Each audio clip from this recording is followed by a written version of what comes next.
Bukod sa malamig na panahon at mga atraksyon, dinayo rin ng ilang kababayan natin sa Baguio City ang sinalubong ang 2025, ang Night Market.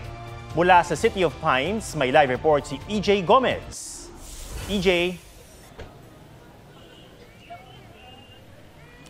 Ato, marami pa nga rin sa mga kapuso natin ang nandito sa Night Market sa Session Road sa Baguio City kahit na umulan.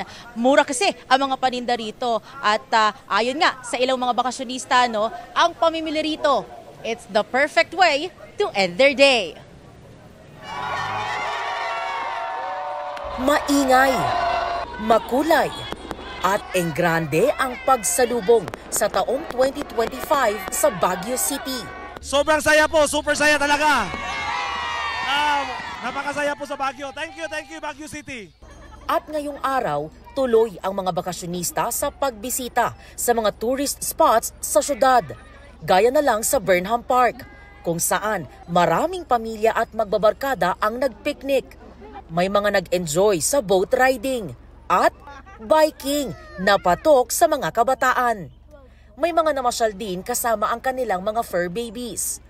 Karamihan sa kanila ngayong araw lang dumating sa Baguio. Alas 8 kanina bumuhos ang ulan pero di nagpatinag ang mga nagbabakasyon. Ang iba, susulitin pa raw ang gabi sa pamimili sa night market. Ngayong araw, ngayong gabi lang kami lumabas kasi nga pagka umaga, medyo puyat pa, nagpagtulog pa sila. Ngayong gabi lang sana kami mamamasyal. Actually, may mga nabili na nga silang mga something, pero sabi ko sa night market, mas marami pa.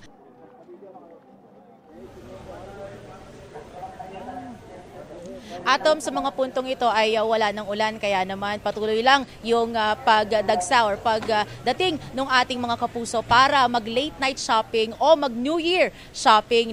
Ang mga tindera naman, tindero ay happy daw dahil sa kanilang dagdag kita ngayong holiday season. Mula rito sa City of Pines, balik sa iyo, Atom. Maraming salamat, EJ Gomez. Huwag magpahuli sa mga balitang dapat niyong malaman. Mag-subscribe na sa GMA Integrated News sa YouTube.